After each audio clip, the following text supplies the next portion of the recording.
할렐루야. 오늘도 하나님의 은혜 가운데 주의 은혜를 사모함으로 성전에 올라와 예배함으로 나아가는 우리 사랑하는 성도들에게 예배를 통하여서 또 말씀을 통하여서 우리 하나님께서 이 시간 내리시는 하늘의 평강과 은혜가 여러분 가정과 여러분 삶 가운데 멈추실 수 있기를 우리 주님의 이름으로 축복합니다. 이 시간에는 우리 좌우 앞뒤분하고 오늘은 이렇게 좀 인사했으면 좋겠습니다. 남자분에게 인사하고 여자분에게 인사하는 게 오늘은 좀 틀립니다. 남자분에게는 참 잘생기셨습니다 이렇게 인사를 하시고, 너무 웃지 마세요. 여자분에게는 뭐라고 인사해야 돼요? 참 이쁘십니다. 우리 참 이렇게 남자분하고 여자분에게 좀 달리 좀 이렇게 옆에 있는 분들에게 그렇게 한번 인사하겠습니다. 한번 시작하겠습니다. 시작. 참 이쁘십니다. 참 잘생기셨습니다. 멋있으세요도 나오고 고우십니다도 나오고요. 우리가 이렇게 복을 빌고 그분을 칭찬하고 축복을 했는데 내가 참 멋지십니다, 잘생깁니다 했는데 그분이 잘생기지 않으면 그분의 잘생김이 나한테 이렇게 오는 거잖아요, 그죠?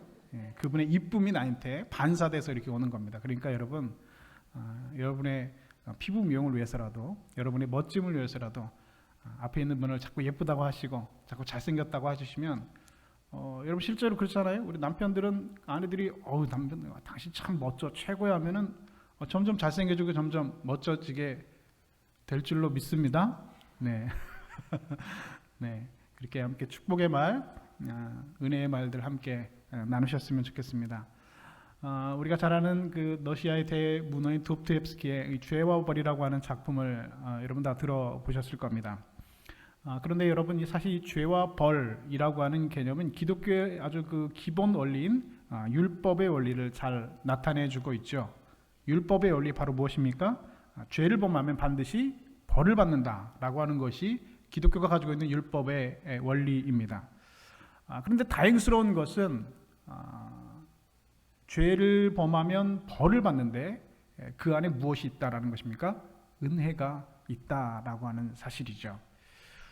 미국의 유명한 목사님 가운데 아이언사이드라고 하는 목사님이 계신데, 한 번은 교회에서 예배를 마치고 회의를 하고 있는데 사람이 모인 곳이니까 의견이 서로 다를 수 있지 않습니까? 그래서 의견이 서로 한 군데로 이렇게 모아지지가 않는데 갑자기 한 젊은 집사님이 의견이 모아지지 않으니까 손을 번쩍 들더니 이렇게 외치더라는 겁니다.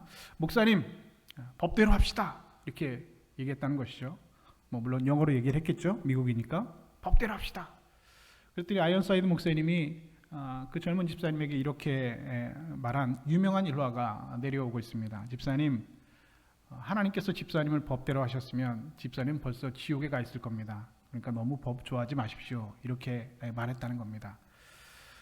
여러분, 하나님은 우리를 법으로만, 다시 말해서 우리를 하나님의 율법으로만 우리를 다루시지는 않습니다. 하나님의 은혜로 우리를 다루십니다. 그 하나님의 은혜가 지금도 저와 여러분을 덮고 있기 때문에 이 자리에 제가 있고 여러분이 있다는 사실을 우리 중 누구도 부인할 수 없습니다. 오늘 본문에 나타난 사건은 그래서 죄와 벌의 사건이 아니라 바로 죄와 은혜의 사건이라고 할 수가 있습니다. 그래서 오늘 설교의 제목이 바로 죄와 은혜라고 하는 것이죠. 오늘 본문에는 여러분이 잘 알고 있는 사람, 그리고 전 세계 그리스도인들에게 소위 믿음의 조상이라고 불려지는 아브라함이 등장을 하고 있습니다. 그런데 이 믿음의 조상 아브라함이 오늘 본문에서 죄를 범하고 있습니다. 그것도 같은 죄를 두 번이나 반복해서 짓고 있습니다. 그런데 오늘 본문이 보여주는 놀라운 사실은 이 믿음의 조상인 그 아브라함이 또다시 죄를 반복적으로 범했음에도 불구하고 또다시 하나님께서 그에게 은혜를 베풀어 주시더라라고 하는 것이죠. 오늘 우리는 그래서 본문을 통해서 세 가지 중요한 질문을 해볼 수가 있습니다. 먼저 첫 번째는 바로 죄란 무엇이냐라고 하는 것입니다. 이 죄의 실체는 바로 무엇이냐라는 것이죠. 그리고 두 번째 질문은 그렇다면 은혜는 또 무엇이냐? 그리고 마지막 질문은 그렇다면 우리가 어떻게 하면 그 은혜를 받을 수가 있느냐라고 하는 세 가지 질문을 해볼 수가 있습니다. 먼저 첫 번째 질문, 죄란 무엇인가? 오늘 본문에 나타난 사건을 통해서 우리가 볼 수 있는 죄의 성격은 무엇인가? 오늘 아브라함의 사건에서 나타난 죄는 두 가지 성격을 가지고 있습니다. 먼저 첫 번째는 그의 죄는 반복적인 죄였고, 그리고 의도적인 죄였습니다. 여러분 그렇죠? 아브라함의 죄는 반복적이고 의도적인 죄였습니다. 아브라함은 일회적으로 그 죄를 지은 일회적으로 죄를 한 번 지은 그런 죄가 아니라 반복적으로 죄를 지었고, 그리고 우발적인 실수로 죄를 지은 것이 아니라 아주 의도적이고 아주 계획적으로 죄를 범했다라고 하는 것입니다. 우선 그의 죄는 반복적인 죄였습니다. 오늘 본문의 시작은 아브라함이 그랄 지방에 거류하고 있을 때라고 기록을 하고 있죠. 그랄 땅에 있을 때 그 땅이 그 아비멜렉에게 아내 사라를 뭐라고 소개했다고요? 내 누이라고 소개했다는 겁니다. 자기 와이프를 누이라고 소개를 했다는 것이죠. 내가 죽을까 봐 아내를 누이라고 속여 거짓말하고 있는, 그 죄를 범하고 있는 그 아브라함을 오늘 성경은 기록을 하고 있습니다. 그런데 재미있는 것은 오늘 보면 창세기 12장을 보면 25년 전에도 비슷한 일이 일어난 것을 우리는 알 수가 있죠.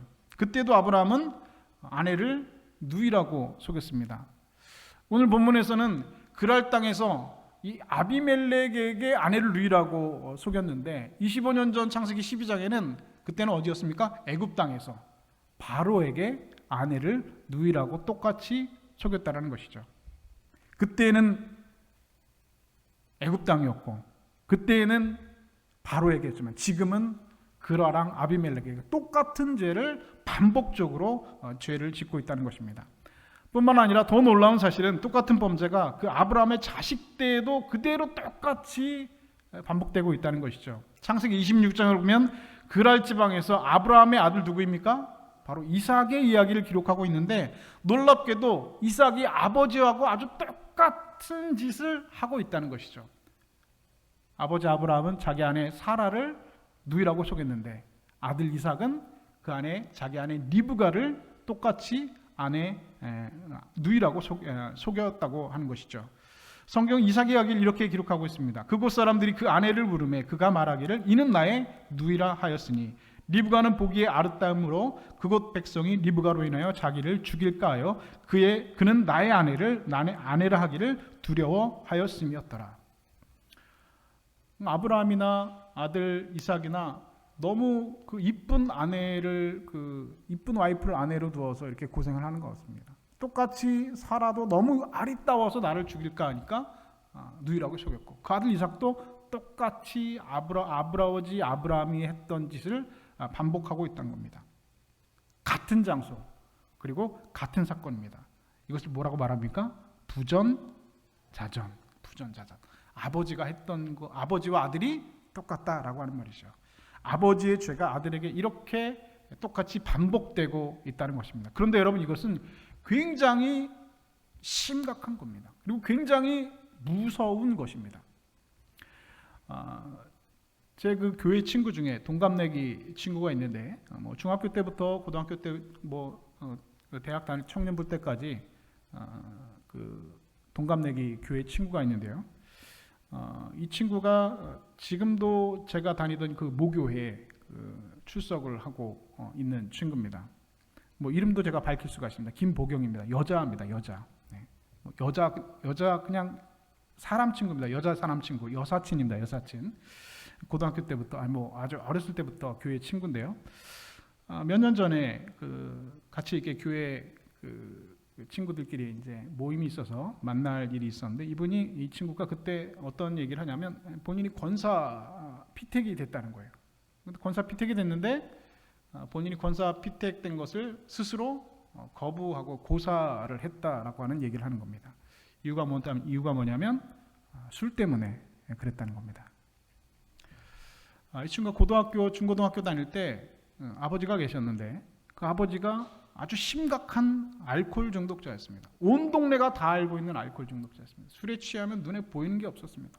동네방네 나가서 막 드러눕고 싸우고 때려 부시고 병원에 들락날락하면서 그래서 정말 대학 다닐 때 일찍 돌아가셨습니다. 학교 다닐 때 내내 그 아버지 때문에 그 알코올 중독 때문에 징글징글했다는 것이죠. 그 힘들고 치를 떨었는데 지금 본인이 술을 못 끊는다는 겁니다.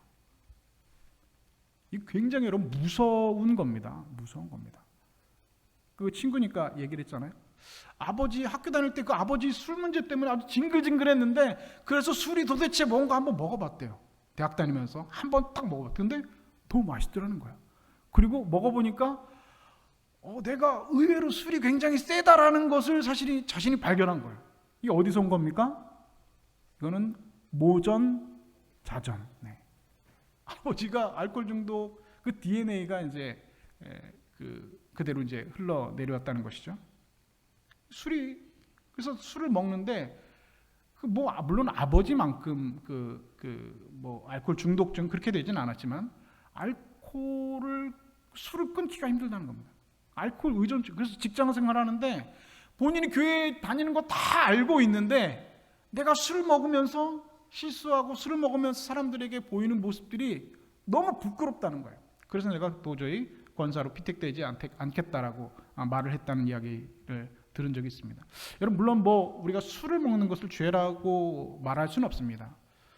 굉장히 좋아하시는 분들 계신 것 같은데 술 먹는 것 자체가 여러분 죄라고 볼 수는 없는 것이죠. 여러분 술은 여러분 문화적 교회의 특징적인 것으로 문화적인 문제로 우리가 해석해야 될 것이지 어떤 신앙적인 문제로 다가설 것은 아닙니다. 그런데 분명히 중요한 것은 알코올 중독될 정도의 내가 그것 때문에 그것을 의존해서 그걸 끊어내지 못할 정도의 문제라고 한다면 그것 때문에 그리스도에 덕을 세우지 못할 정도로 한다고 하면 여러분 심각한 문제라는 것이죠. 그래서 그 문제 때문에 권사되는 것을 고사하고 기도 중에 있다는 겁니다. 근데 지금은 술을 다행히 잘 끊고 지금은 권사님이 되셨습니다. 여러분 죄라고 하는 것 바로 이런 것입니다. 부모의 그 쓴뿌리가 끊어지지 않고 자녀들에게 그대로 대물림되는 겁니다. 내가 이 부모에게서 내려오는 그 죄의 쓴뿌리를 끊어내지 않으면 그대로 자녀에게 습관처럼 대물림된다는 것이죠. 우리 속담에 그런 말 있잖아요. 도둑놈도 제 자식은 잘 되라고 한다. 내가 도둑인데 자기 자식한테는 잘 되라고 한다는 겁니다. 그런데 그게 힘들다는 겁니다. 그 자식이 커서 아버지와 비슷한 삶을 살아가게 된다는 것이죠. 나도 그러고 싶지 않아요. 그런데 그게 내 마음대로 안 된다는 겁니다. 그럼 죄의 쓴뿌리가 그렇다라는 것이죠. 그대로 자녀에게 대물림되고 그 쓴뿌리가 끊어지지 않고 그렇게 흘러가는 것. 여러분 아브라함의 죄는 우발적인 것이 아니었습니다. 반복적이었고 의도적이었고 계획적이었습니다. 아브라함만 그럴까요? 오늘 우리가 범하고 있는 죄들도 여러분 얼마나 반복적이고 얼마나 계획적이고 얼마나 의도적입니까? 우리의 죄가 그렇다라고 할 때 여러분 거기에서 우리가 핑계할 수 없다라고 하는 것입니다. 그래서 종교개혁자 존 칼빈은 인간을 가리켜 전적으로 타락한 존재다라고 단칼에 정의하고 있습니다. 인간은 그래서 아주 전적으로 타락한 존재다. 이것이 여러분 인간의 범죄는 이와 같이 깊은 것입니다. 어두운 것입니다. 이것이 인간의 죄성의 현장이라는 것이죠. 반복적이고 의도적인 범죄를 알면서도 또다시 죄를 범하고 있는 그 현장을 오늘 여러분 우리는 보고 있습니다. 여기에 죄의 뿌리 깊은 현장이 있다는 것입니다. 이것이 오늘 첫 번째 질문의 답, 죄라고 하는 것은 바로 이런 것이다 라는 것이죠. 그러나 여러분 우리는 이 본문을 통해서 이 죄만 바라보아서는 안 되죠. 바로 은혜를 볼 수가 있어야 합니다. 알면서도 또다시 죄를 범하고 있는 그 아브라함, 이런 아브라함을 다루시는 하나님의 놀라운 은혜를 우리는 발견할 수 있어야 합니다. 그렇다면 하나님께서 어떻게 이 아브라함을 다루셨는가?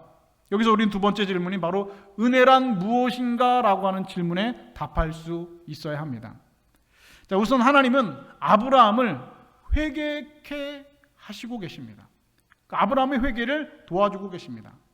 이 본문 뒤에 보면 11절부터 13절 보면 아브라함이 자신의 죄를 고백하고 내 죄가 어디에부터 시작했는지 고백하고 자백하는 장면을 기록을 하고 있습니다. 하나님께서 그의 죄를 회개할 수 있도록 도와주시고 계신다는 것이죠.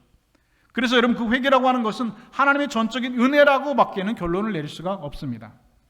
여러분 회개도요, 내가 회개하고 싶다 해서 회개할 수 있어요? 그게 안 됩니다. 내가 회개해야지, 내가 뉘우치자, 내가 회개하자라고 하는 내 자의식만 가지고는 절대로 회개할 수가 없습니다. 제가 목회하면서 사람들을 관찰하면서 느끼는 것은 무엇이냐면 확실히 회개도 전적으로 하나님의 은혜라는 겁니다. 하나님의 은혜 받지 않으면 그 은혜가 역사하지 않으면 사람들은 회개하지 않습니다. 아니, 회개 못합니다. 누가복음 15장의 탕자의 사건 한번 생각해 보실까요? 아버지가 탕자에게 메시지를 보내서 너 집에 안 돌아오면 죽인다 해가지고 여러분 탕자가 회개하고 집으로 돌아왔습니까? 그렇지 않습니다. 가지고 있는 유산을 다 탕진하고 나서야 그 탕자는 집으로 돌아옵니다. 집을 나갈 때는 아들로 나갔지만 돌아올 때는 아들로 돌아온 것이 아니죠. 나 같은 놈 그냥 품꾼의 하나로, 종의 하나로 바라봤으면 좋겠다라는 마음을 가지고 탕자는 집으로 돌아옵니다. 그런데 성경을 보시면 아들이 먼저 아버지를 본 게 아니에요. 아버지가 먼저 아들을 보았습니다. 어떻게 그럴 수 있었을까요? 아들은 고개를 푹 숙이면서 왔거든요. 뭐 미루어 짐작해 보겠죠. 무슨 고개를 들고 오겠어요. 날 그냥 품꾼의 하나로 생각했으면 좋겠다라고 고개를 푹 숙이고 왔지만 아버지는 뭐하고 있었습니까?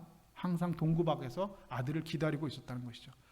자연스럽게 여러분 아들이 아버지를 먼저 본 것이 아니라 아버지가 아들을 먼저 보고 어떻게 했습니까? 달려왔습니다. 아들이 한 걸음을 떼었을 때 아버지는 10걸음을 뛰어서 아들에게 달려왔습니다. 그리고 아들을 끌어안고 품어 안았습니다.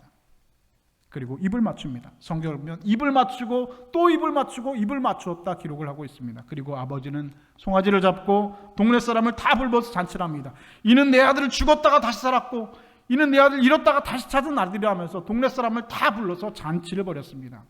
그런데 그 잔치 가운데 있는 탕자의 마음 가운데는 어떤 생각이 여러분 들었을까요?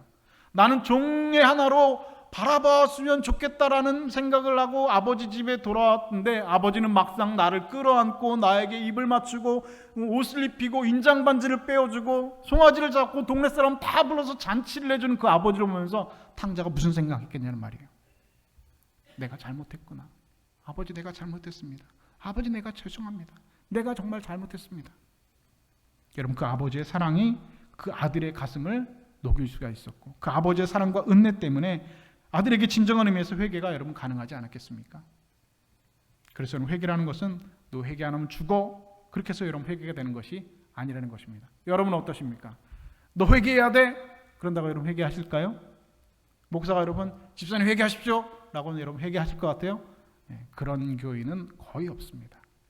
어떨 때 여러분 회개합니까? 조건 없는 사랑으로 나를 품어주실 때 하나님께서 그 푸근한 사랑, 넉넉한 사랑 그 사랑에 녹아들 때 그 하나님의 은혜 가운데 내가 녹아들 때 그때 여러분 그 회개가 우리 가운데 이루어진다는 것입니다. 여러분 그래서 오직 은혜만이 인간을 돌이킬 수 있습니다. 여러분 믿으십니까? 하나님의 은혜가 아브라함을 회개케 한 것입니다. 그렇다면 아브라함을 향한 하나님의 은혜는 여러분 무엇이었습니까? 그의 반복적인 범죄, 그의 우발적인 범죄가 아니라 아주 계획적인 범죄임에도 불구하고 하나님께서는 아브라함을 그의 사역자로서의 지위를 박탈하지 않으셨습니다. 오늘 본문에서 등장하는 아주 감동적인 구절인데 본문 7절 말씀이 있습니다. 우리 7절 말씀 우리 다 함께 한번 읽어볼까요? 7절 말씀 함께 읽겠습니다. 시작. 이제 그 사람의 아내를 돌려보내라. 그는 선지자라. 그가 너를 위하여 기도하리니 내가 살려니와 내가 돌려보내지 않으면 너와 내가 속한 자가 다 정령 죽을 줄 알지니라. 아멘. 이 하나님께서 그라랑 아비멜렉에게 말씀하시죠. 이제 그 사람의 아내를 돌려보내라는 겁니다. 누이가 아니라 아내니까 돌려보내라는 것이죠. 그리고 그 다음에 무슨 말이 나옵니까? 그는 선지자라. 그는 선지자라. 나 같았으면 아브라함 보고 여러분, 저 같았으면 여러분 뭐라고, 제가 하나님이었으면 아브라함에게 보고 여러분 뭐라고 말했겠습니까? 야, 네가 선지자야? 네가 믿음의 조상이야? 너 오늘부터 믿음의 조상 끝. 저는 100% 저는 그렇게 얘기했을 것 같아요. 그런데 하나님께서 뭐라고 말씀하십니까? 그는 선지자라. 그는 선지자라.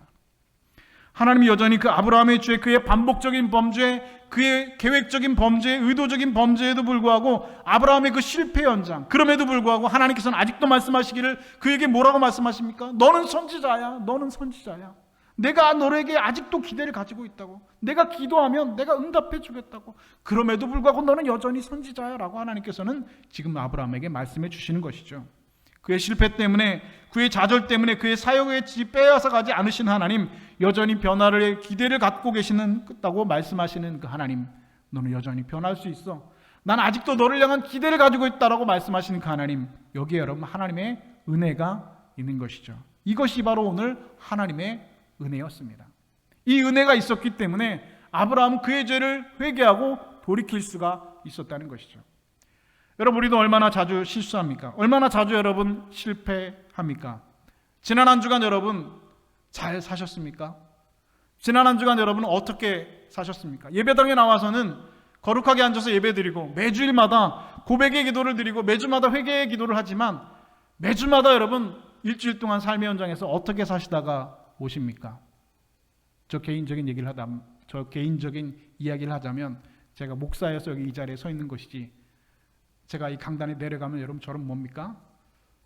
저도 넘어지는 사람이고, 저도 쓰러지는 사람이고, 저도 유혹을 당하는 사람이고, 저도 의도적이고 계획적인 범죄 가운데 그대로 노출되어 사는 사람입니다. 여러분은 어떠십니까? 우리가 얼마나 자주 실수합니까? 여러분 얼마나 자주 실패하십니까? 그러나 여러분 그것 때문에 하나님은 여러분들을 향한 기대를 거두어가지 않으시는 분입니다. 나는 부끄러워서 그 자격지심 때문에 감히 고개도 들지 못하고 하나님께서 내 기도 들으실까? 내가 예배하면 내 예배 받아주실까? 하루까지 주님께서 나를 써주실까? 그런 계면적인 마음으로 나와서 어설프게 주님 앞에 나와서 입술도 감히 열지 못하고 기도하지 못하는 그런 부끄러운 순간들, 여러분 얼마나 우리 예배 가운데 많이 있었습니까?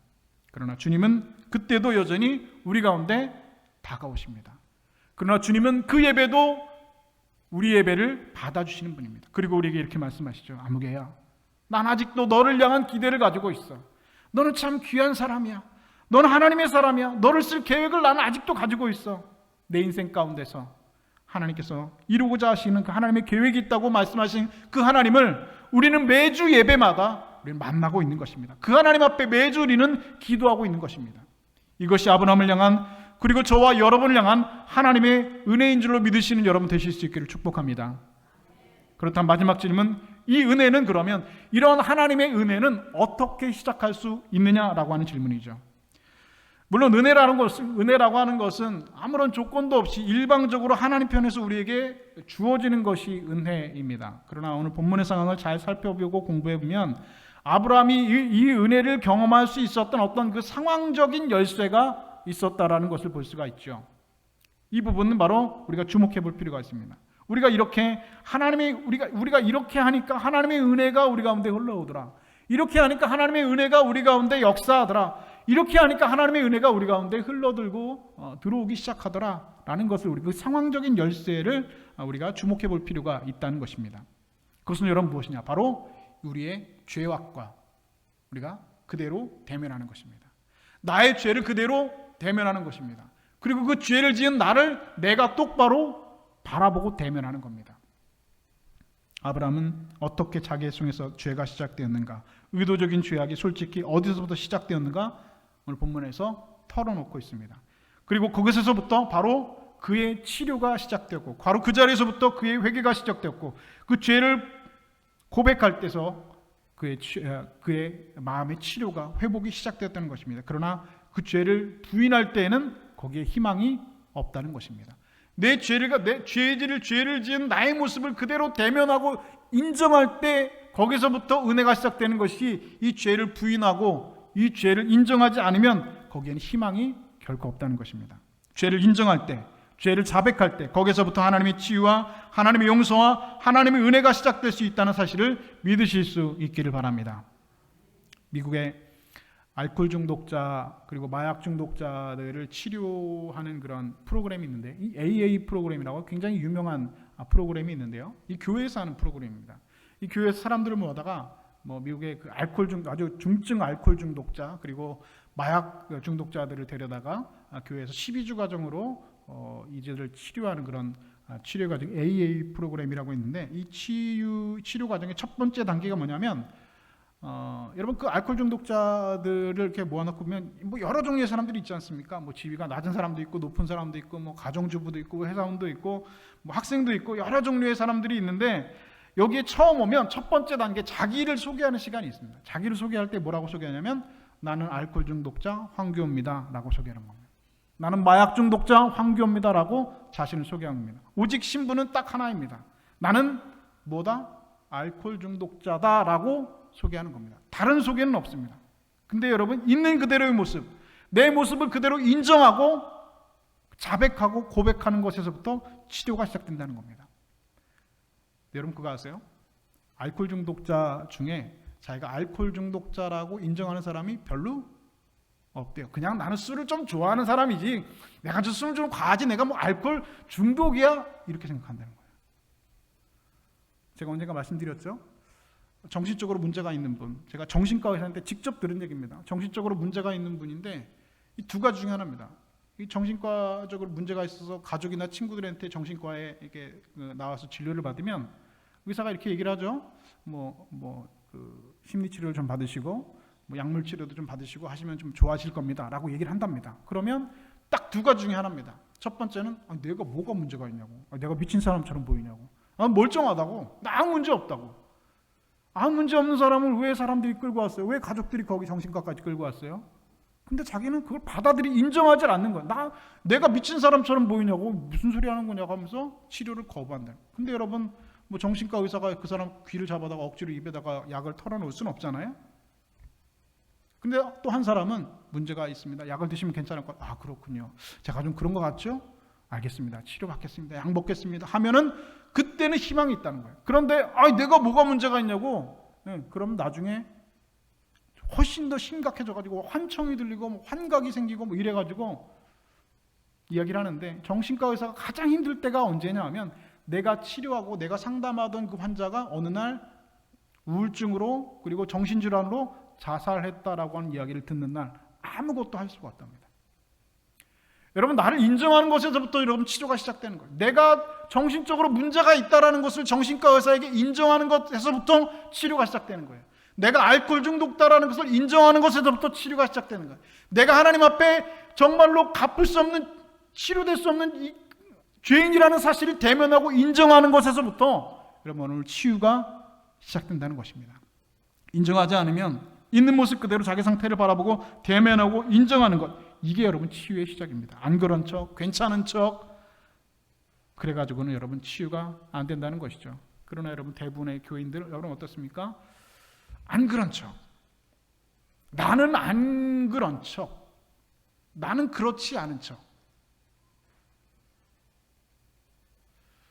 표정만 봐도 여러분 제가 다 거의 알아요. 목사가 여기서 이렇게 얘기를 하고 하면은 여러분들이 어떤 느낌을 가지고 설교를 듣면 참 이렇게 그래 맞는 말이야 이렇게 잘 받아들이시는 분들이 있고, 표정만 봐도 어떤 분은 어떻게 받아들이냐면 이 설교는 우리 남편이 꼭 들었어야 되는데 오늘 남편이 꼭 안 나왔어. 이 설교는 김 집사가 꼭 들어야 되는데 왜 오늘 김 집사가 안 와가지고 이 설교를 꼭 들어야 되는데.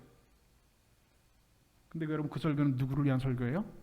나를 위한 설교였어요. 사실은 그 사람이 들어야 되는 설교였어요. 근데 본인은 아니라고 생각한다는 거죠. 나는 아니라고 생각하는 거. 나에게는 해당되지 않는 설교다. 이거는 저 사람 들어야 될 설교다. 이건 김 집사가 들어야 될 설교고, 이건 우리 남편이 꼭 들어야 돼. 나는 아니, 나에게는 해당되는 설교가 아니다라고 생각하는 순간, 여러분은 이번 그 예배 은혜, 그 설교에 은혜 받을 수가 없습니다. 이 얘기는 내가 들어야 될 설교다.